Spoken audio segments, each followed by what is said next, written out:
Hi hello അസ്സലാമു അലൈക്കും welcome to my channel.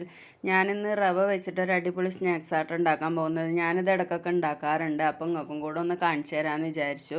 അപ്പോൾ അതിന് വേണ്ടിയിട്ട് ഞാനൊരു ഗ്ലാസ് റവയാണ് എടുത്തിട്ടുള്ളത്. ആ ഒരു ഗ്ലാസ്സിൽ തന്നെ ഒരു ഗ്ലാസ് വെള്ളം കൂടെ ഇതിൽ ഒഴിച്ചിട്ട് ഒരു 15 മിനിറ്റ് ഈ റവ ഒന്ന് കുതിരാൻ വേണ്ടിയിട്ട് വെക്കണം കേട്ടോ.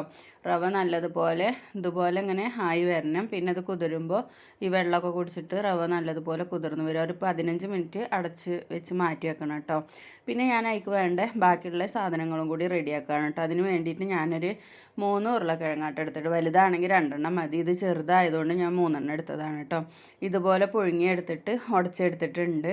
പിന്നെ അതിലേക്ക് ആവശ്യത്തിനുള്ള ഒരു സവാള, ഒരു വലിയ സവാള എടുത്തിട്ടുള്ളത്. പിന്നെ ഒരു പിടി മല്ലിയിലയും 2 പച്ചമുളകും ഇതുപോലെ ചെറുതായി കട്ട് ചെയ്തെടുത്തിട്ടുണ്ട് കേട്ടോ. അപ്പോൾ നമ്മൾ ഈ ഉടച്ച് വെച്ചിട്ടുള്ള ഉരുളക്കിഴങ്ങക്ക് ഇതുകൂടെ ഇട്ട് കൊടുക്കുക. എന്നിട്ട് പിന്നെ അതിലേക്ക് ഒരു സ്പൂണ് ഉണക്കമുളക് നമ്മൾ ചതച്ചെടുത്തതാണ് കേട്ടത്. പൊടി ഇടാൻ പറ്റൂല. ഉണക്കമുളക് ചതച്ചെടുത്തതാണ് കേട്ടോ ഇടേണ്ടത്.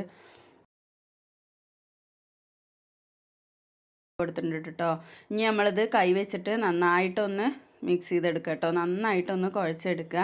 എന്നിട്ട് ഇതിക്ക് ഈ റവ കൂടെ ഇട്ട് കൊടുത്തിട്ട് വേണം കുഴച്ചെടുക്കാൻ കേട്ടോ. അപ്പോൾ ഇത് ഒന്ന് ലൂസായിരിക്കും.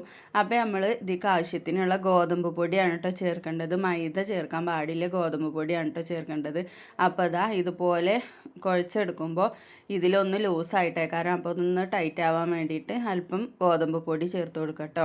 അപ്പോൾ ഗോതമ്പ് പൊടിയൊക്കെ ചേർത്ത് വന്നപ്പോൾ അടിപൊളിയായിട്ട് സെറ്റായിട്ടുണ്ട് കേട്ടോ.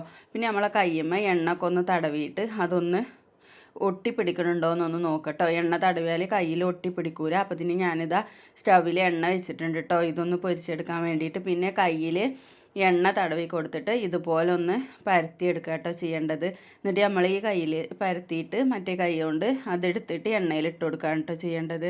അപ്പോൾ എണ്ണയിൽ നല്ലതുപോലെ നല്ല ഹൈ ഫ്ലെയിമിലിട്ടിട്ട് അത് ഇട്ട് കൊടുക്കുക. പിന്നെ തീയൊന്ന് കുറച്ച് വെച്ചിട്ട് വേവിച്ചെടുക്കുക കേട്ടോ. അത്യാവശ്യം കുറച്ച് കട്ടിയുണ്ടല്ലോ, അപ്പോൾ അതൊന്ന് ഉള്ളു വെന്ത് കിട്ടാൻ വേണ്ടിയിട്ടാണ് കേട്ടോ. പെട്ടെന്ന് തന്നെ മൂത്ത് കിട്ടും റവ അല്ലേ. പിന്നെ എണ്ണ ഒട്ടും കുടിക്കില്ല കേട്ടോ. അത് എണ്ണയേ ഉണ്ടാവില്ല. ഇത് റവ ഉള്ളത് കാരണം എണ്ണ നല്ലതുപോലെ വാർന്ന് വരും കേട്ടോ. അപ്പോൾ നല്ലൊരു അടിപൊളി സ്നാക്സാണ്. അപ്പോൾ റവയൊക്കെ വീട്ടിലുണ്ടെങ്കിൽ, ഇതിലിപ്പോൾ പുറത്ത് നമ്മൾ വീട്ടിൽ വാങ്ങാത്ത സാധനങ്ങളൊന്നുമില്ല. അപ്പോൾ അതെല്ലാവരും ഇതൊന്ന് ട്രൈ ചെയ്ത് നോക്കണം കേട്ടോ. അപ്പോൾ അടിപൊളിയാണ്. നമുക്കിതിക്ക് കറിയൊന്നും വേണ്ട. പിന്നെ നല്ല കെച്ചപ്പൊക്കെ കൂട്ടി കഴിക്കാനൊക്കെ കേട്ടോ. അപ്പോൾ വീഡിയോ ഇഷ്ടമായ ലൈക്ക് ചെയ്യാനും ഷെയർ ചെയ്യാനും സപ്പോർട്ട് ചെയ്യാനും മറക്കരുത്.